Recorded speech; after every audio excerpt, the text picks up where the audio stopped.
जी, welcome back. अस्सलाम वालेकुम। कैसे हैं आप सब? आज का लेक्चर शुरू करने से पहले थोड़ा-सा रिकैप कि हमने कल किस बारे में बात की थी। कल हमने पढ़ा था ब्लॉक लाइन एलिमेंट्स के बारे में और हमने पढ़ा था इनलाइन एलिमेंट्स के बारे में और उनको हमने प्रैक्टिकल करके देखा था। उम्मीद करता हूँ आपने वो सब कुछ किया होगा। आज का हमारा जो लेक्चर है वो बहुत ही स्पेशल है और बहुत इम्पोर्टेंट है क्योंकि आज जो कुछ हम पढ़ने वाले हैं वो अक्सर हम किसी न किसी वेबसाइट पे देख रहे होते हैं या हम जब इम्प्लीमेंट करेंगे, अपना कोई प्रोजेक्ट बनाएँगे तो वो चीज़ हम उसमें यूज़ कर रहे होते हैं। तो हमारा जो आज का टॉपिक है वो है फॉर्म्स के बारे में। फॉर्म को हम बहुत डिटेल से कवर कर रहे होंगे। हम इसके अंदर जितनी भी चीज़ें हैं सबको डिटेल से कवर करेंगे। हम एक प्रोजेक्ट बना रहे होंगे जिसके अंदर हम बना रहे होंगे एक रजिस्ट्रेशन फॉर्म। अब फॉर्म बेसिकली हम यूज़ क्यों करते हैं? जब भी हमने यूज़र से कोई डाटा इनपुट लेना हो। फॉर एग्ज़ाम्पल मैं यूज़र से उसका नाम इनपुट लेता हूँ या यूज़र से उसका पासवर्ड इनपुट लेता हूँ। तो जब भी आप यूज़र से इनपुट लेते हैं तो आप फॉर्म को यूज़ करते हैं। तो आइए शुरू करते हैं और देखते हैं कि फॉर्म के अंदर कौन-कौन सी चीज़ें हैं जो कि हम यूज़ कर रहे होंगे। फॉर्म के अंदर हम बहुत सारे इनपुट टाइप्स यूज़ कर रहे होंगे। जैसे हमारे पास बटन आ जाता है, चेक बॉक्स आता है हमारे पास, उसके बाद हमारे पास डेट होता है, ईमेल होता है, टेक्स्ट होता है। बहुत सारे ऐसे हमारे पास इनपुट टैग्स हैं जो कि हम यूज़ कर रहे होते हैं अपने फॉर्म के अंदर। इन सब को हम बारी-बारी करेंगे अपने प्रोजेक्ट के अंदर। प्रैक्टिकल करने के बाद आपको ये चीज़ें ज़्यादा एक्सप्लोर हो रही होंगी। तो आइए हम इस फॉर्म का प्रैक्टिकल शुरू करते हैं और एक प्यारा-सा रजिस्ट्रेशन फॉर्म बनाते हैं स्टूडेंट्स के लिए। तो आइए शुरू करते हैं। जी, फॉर्म बनाने के लिए सबसे पहले हम लिखेंगे फॉर्म। अब यहाँ पर चंद एक चीज़ें हैं जो कि मैं आपको बताना चाहता हूँ। यहाँ पर हमारे पास है एक्शन का एट्रीब्यूट। ये फ़िलहाल के लिए हम इसे छोड़ देंगे क्योंकि ये हमारे बैकएंड के लिए होता है। यहाँ पर क्या होता है, हम एक लिंक लिख रहे होते हैं अपने सर्वर का और जो भी डाटा हम इस फॉर्म में ले रहे होते हैं ना, वो डाटा फिर इस लिंक के थ्रू कहीं और जा रहा होता है। तो फ़िलहाल क्योंकि हम फ्रंट एंड की बात कर रहे हैं तो इस सेक्शन में, इस एक्शन में मैं कुछ नहीं लिखने वाला। ये हम तब कर रहे होंगे जब हम बैक एंड पे होंगे। तो फिलहाल के लिए हम इस हिस्से को यहीं छोड़ देते हैं और बनाते हैं अपना फ्रंट एंड का एक रजिस्ट्रेशन फॉर्म। अब इसके अंदर सबसे पहले मैं एक हेडिंग लगाऊंगा H1 जिसमें मैं लिख रहा हूँ कि ये है हमारा रजिस्ट्रेशन फॉर्म। तो मैं लिखता हूँ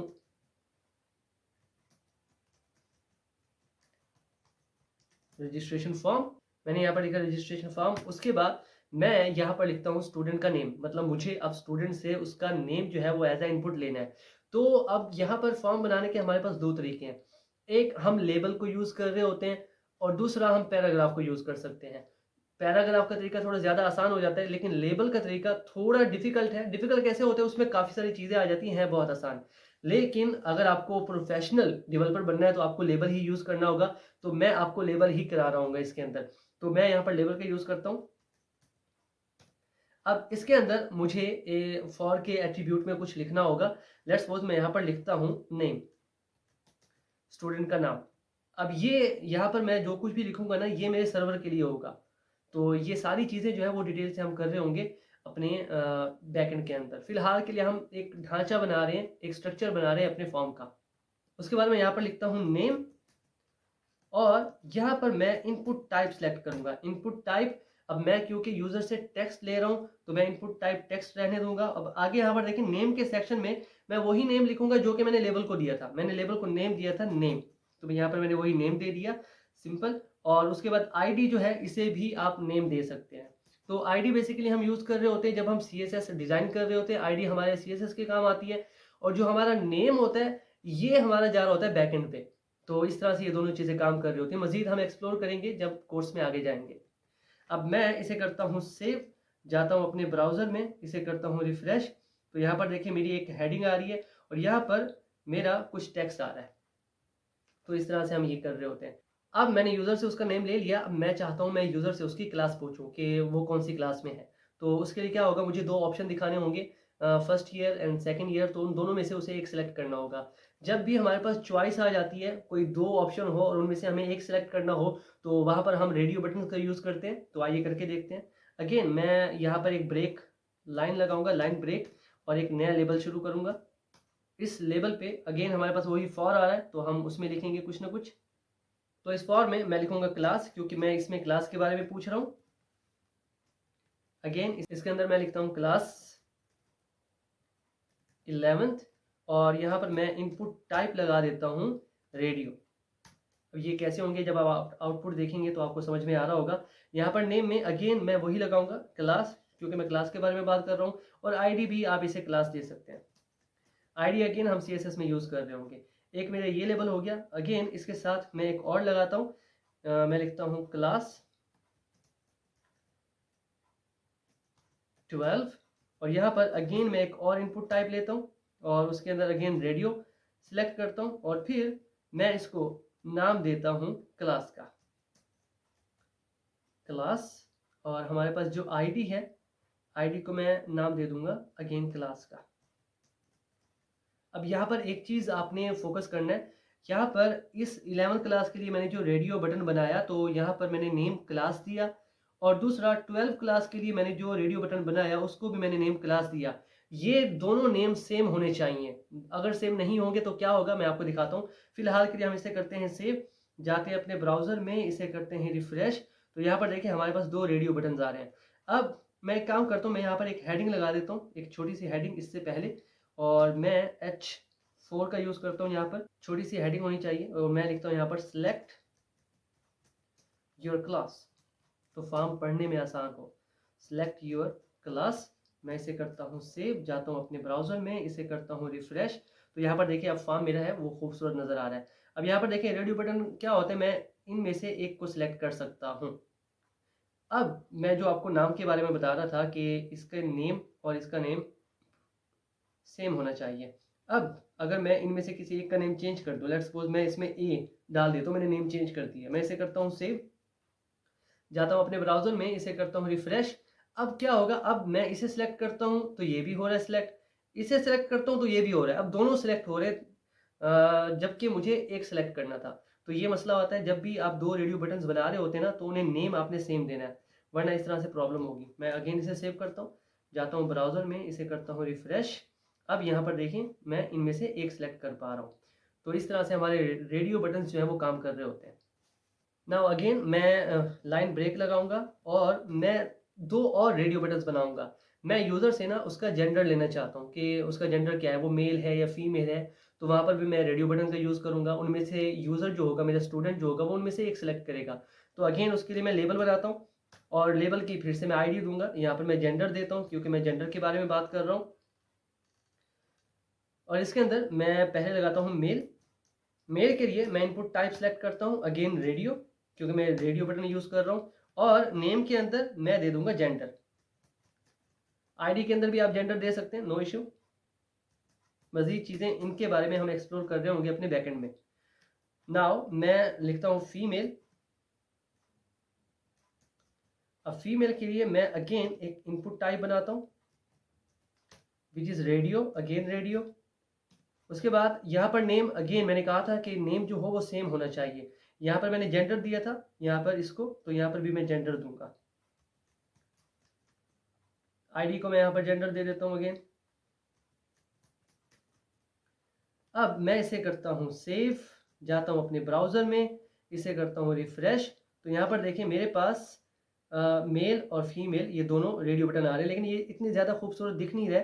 मैं क्या करता हूँ, यहाँ पर मैं एक अगेन एक हेडिंग लगा देता हूँ इससे पहले, जिससे कुछ समझ में आए। अगेन मैं H4 यूज़ करूँगा और लिखूँगा सिलेक्ट जेंडर, या जेंडर लिखने के बजाय मैं यहाँ पर कुछ और करता हूँ। मेरे पास चंद एक प्रॉपर्टीज़ हैं जो कि मैं यहाँ पर यूज़ करता हूँ। पहली है मेरी फील्ड सेट।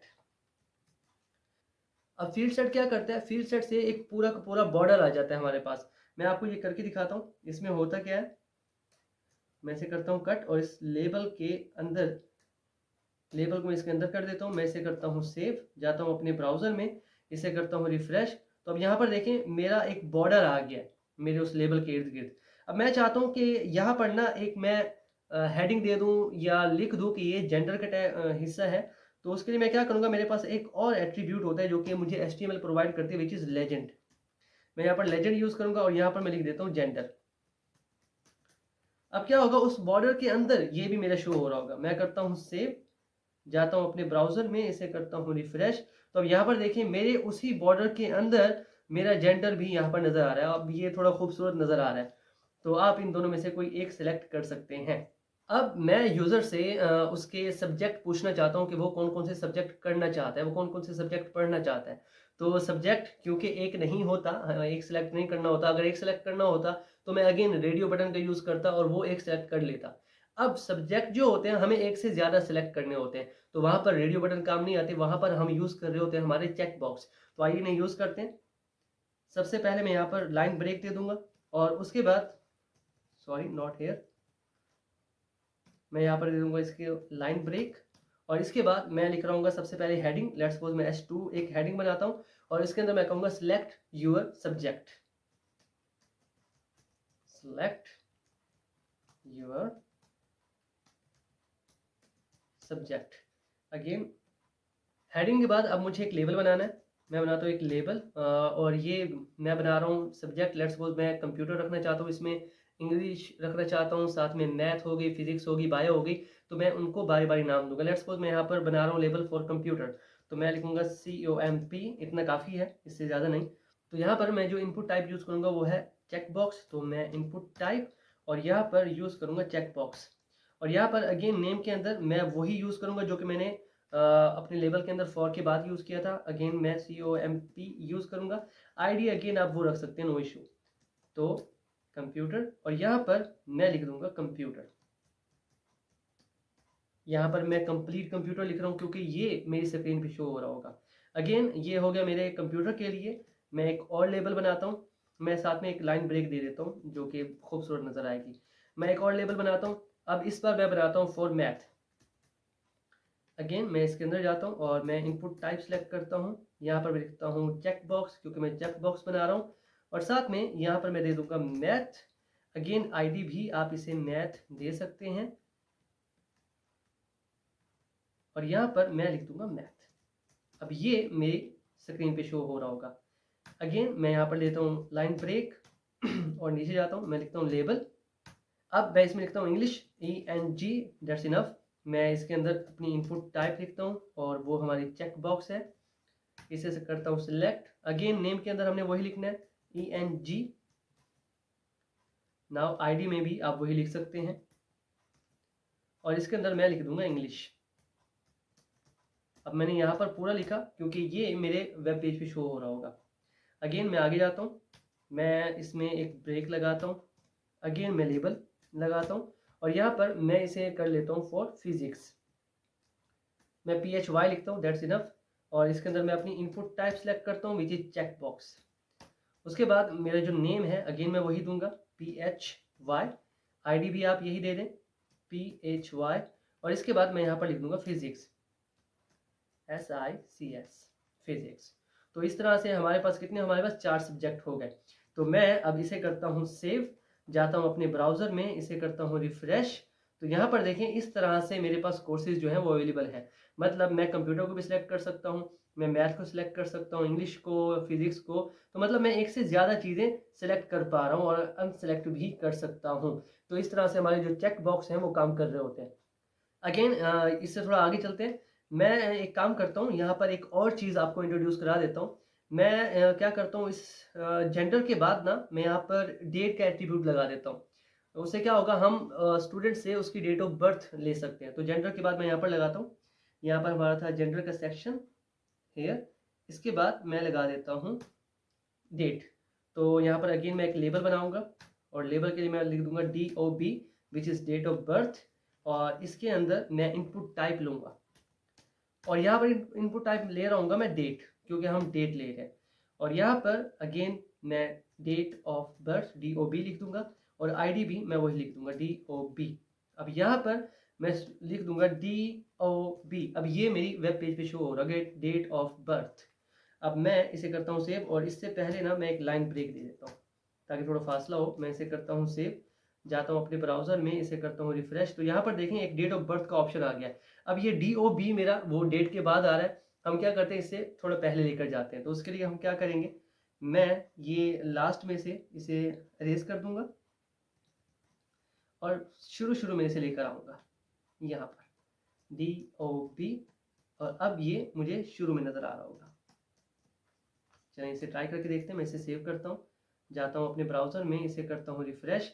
अब ये थोड़ा ठीक नज़र आ रहा है। तो यहाँ से जैसे यूज़र आएगा, इस पर क्लिक करेगा, तो यहाँ पर देखें उसके लिए ऑटोमेटिकली ये डेट ऑफ बर्थ के लिए एक पूरा सेक्शन ओपन हो गया।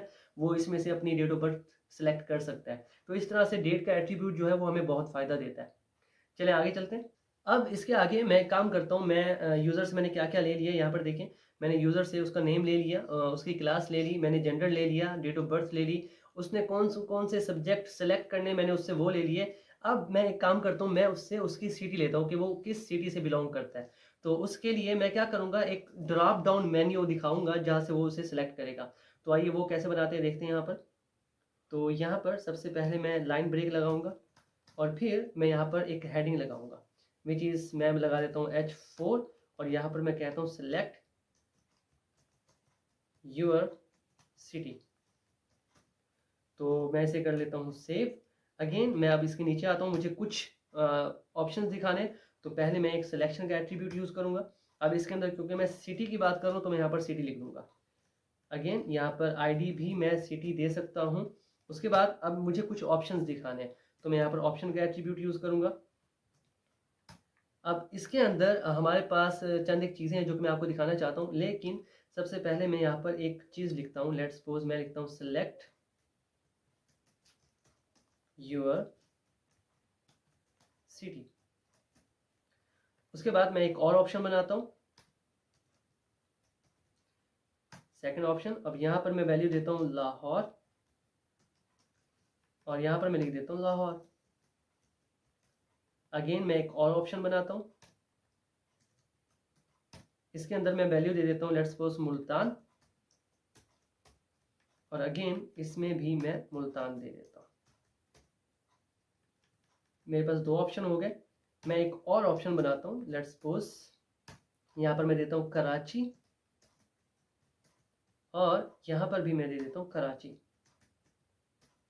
अब यहाँ पर आप एक चीज़ नोटिस करें, मैंने इन सबको वैल्यूज़ दी हैं पर ये जो शुरू में थी मैंने इसे वैल्यू नहीं दी। ऐसा मैंने क्यों किया, यहाँ पर देखिए मैं इसे करता हूँ सेव, जाता हूँ अपने ब्राउज़र में, इसे करता हूँ रिफ्रेश। अब यहाँ पर देखें जैसे ही हम यहाँ पर गए तो यहाँ पर कुछ ना कुछ लिखा हुआ है। ये वही कुछ लिखा हुआ है जो कि मैंने यहाँ पर लिखा था। तो इससे क्या होगा, यूज़र को आइडिया हो जाएगा कि मैंने सिटी सिलेक्ट करनी है। इससे भी हो सकता है लेकिन यहाँ पर लिखा हुआ ज़्यादा एफिशिएंट नज़र आता है। तो यहाँ पर होगा क्या, देखें अगर मैं वैल्यू की बात करूँ तो इस वैल्यू के अंदर हम जो भी कुछ लिखते हैं वो जा रहा होता है हमारे सर्वर के पास।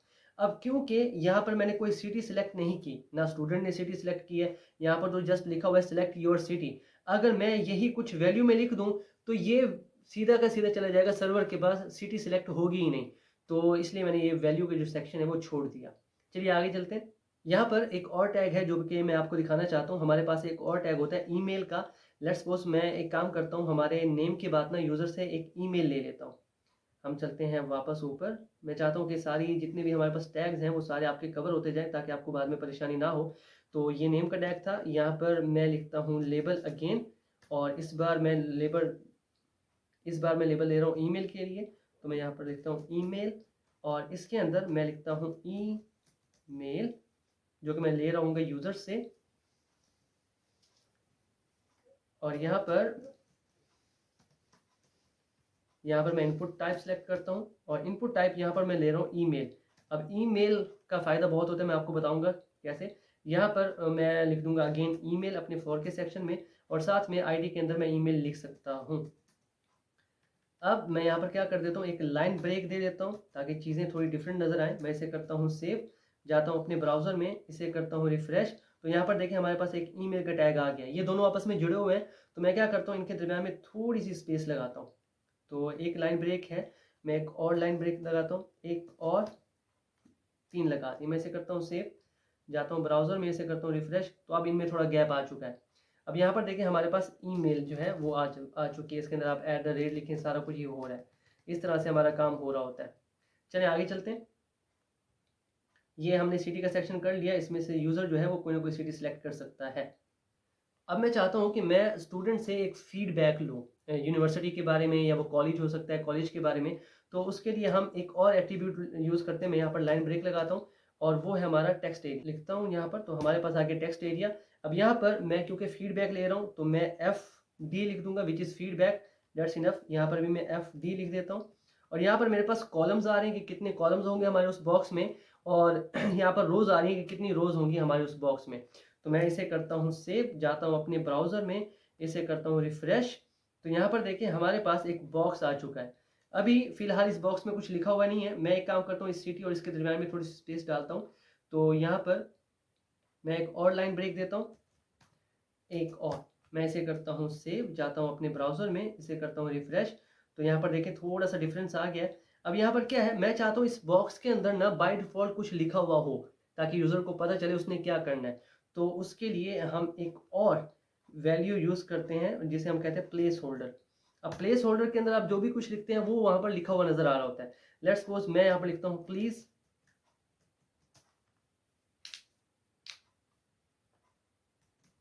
Give feedback. मैं इसे करता हूँ सेव, जाता हूँ अपने ब्राउजर में, इसे करता हूँ रिफ्रेश। तो अब यहाँ पर देखिए बाय डिफॉल्ट लिखा हुआ आ गया कि प्लीज गिव फीडबैक। अब यहाँ पर जैसे ही वो टाइप करना शुरू कर देगा, बाकी जो हमने लिखा था वो खत्म हो जाएगा खुद ब खुद। तो इस तरह से हमारा फीडबैक होता है। उसके बाद आखिर में हम लगा देंगे इस पे एक बटन विच इज सबमिट। मैं यहाँ पर लगाता हूँ, सबसे पहले मैं एक लाइन ब्रेक देता हूँ, अगेन एक लाइन ब्रेक, और अब मैं एक सबमिट बटन लगाता हूँ। तो अगेन मैं यूज करूंगा इनपुट टाइप सबमिट, और यहाँ पर मैं इसे नेम दे देता हूँ सबमिट का, या फिर सब का दे देता हूँ, लेट मी चेक, सब, और आईडी भी मैं इसे दे देता हूँ सब। मैं इसे करता हूँ सेव, जाता हूँ अपने ब्राउजर में, इसे करता हूँ रिफ्रेश।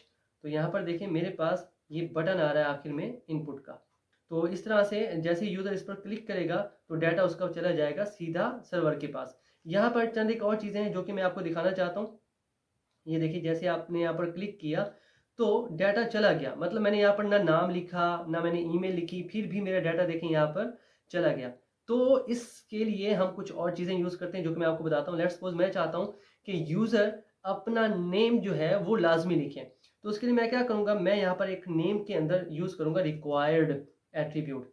इससे क्या होगा, वो जगह जो होगी वो रिक्वायर्ड होगी। जैसे मैं इसे सेव करता हूँ ना, जाता हूँ ब्राउजर में, इसे करता हूँ रिफ्रेश, अब मैंने इसे लिख दिया। ओके, अब मैं क्या किया, मैंने इसमें नाम में कुछ नहीं लिखा, मैं जाके करता हूँ सबमिट। जैसे ही मैं इस पर क्लिक करूंगा तो मुझे यहाँ पर ऑप्शन आ रहा है कि please fill out this field. तो मैंने क्या किया, इसे रिक्वायर्ड कर दिया। तो आप चाहें तो ईमेल को भी रिक्वायर्ड कर सकते हैं, आप चाहें तो डेट ऑफ बर्थ को भी रिक्वायर्ड कर सकते हैं। मैं यहाँ पर हमारे पास ईमेल है, मैं इसे रिक्वायर्ड करता हूँ, सिंपल मैं लिखूंगा रिक्वायर्ड। उसके बाद हमारे पास जो डेट ऑफ बर्थ है स्टूडेंट की, हम उसे भी रिक्वायर्ड करते हैं। Let's suppose here we have the date of birth, मैं इसे करता हूँ रिक्वायर्ड, मैं इसे करता हूँ सेव, जाता हूँ अपने ब्राउजर में, इसे करता हूँ रिफ्रेश। तो यहाँ पर देखें जैसे ही मैं सबमिट पे क्लिक करता हूँ तो मेरे पास ऑप्शन आ रहा है, एक तो यहाँ पर ऑप्शन आ रहा है, दूसरा यहाँ पर भी मेरे पास ऑप्शन आएगा। देखें मैं इसे करता हूँ दोबारा अगेन, ये हमने रीड ओनली कर दिया था, तो मैं इसे रिक्वायर्ड करता हूँ अगेन हेयर, ईमेल पे रिक्वायर्ड है हमारे पास। मैं दोबारा इसे करता हूँ सेव, जाता हूँ अपने ब्राउजर में, इसे करता हूँ रिफ्रेश अगेन, अब मैं इस पे करता हूँ सबमिट। तो देखिए मेरे पास ऑप्शन आ रहा है, नेम पे भी आ रहा है। लेट्स सपोज मैं नेम पे कुछ ना कुछ लिख देता हूँ, मैंने लतीफ़ लिख दिया, और अब मैं दोबारा से इसे करता हूँ सबमिट। जैसे मैंने क्लिक किया अब मुझे ईमेल पे ऑप्शन दे रहा है। लेट्स सपोज मैं ईमेल में कुछ ना कुछ लिख देता हूँ। नाउ मैं जैसे ही अब दोबारा सबमिट करता हूँ तो मेरे पास वो डेट पे दे रहा है। तो इस तरह से आप जो जो सेक्शन रिक्वायर्ड करना चाहते हैं वो आप रिक्वायर्ड कर सकते हैं। एक और भी तरीका होता है जिससे यूजर को पता चल जाता है कि ये चीज़ें रिक्वायर्ड हैं। उसमें हम क्या करते हैं, लेट्स सपोज मेरे पास नेम था ना, तो मैं नेम के साथ ना एक छोटा सा स्टार बना देता हूँ जिससे यूजर समझ जाएगा कि ये जो है ये इंपॉर्टेंट फील्ड है। इसी तरह मैं ईमेल के साथ भी एक स्टार लगा देता हूँ, मैं इसके अंदर मैं थोड़ी सी स्पेस डाल देता हूँ अगेन, और इसी तरह मेरे पास जो डेट है यहाँ पर भी मैं एक स्टार बना देता हूँ।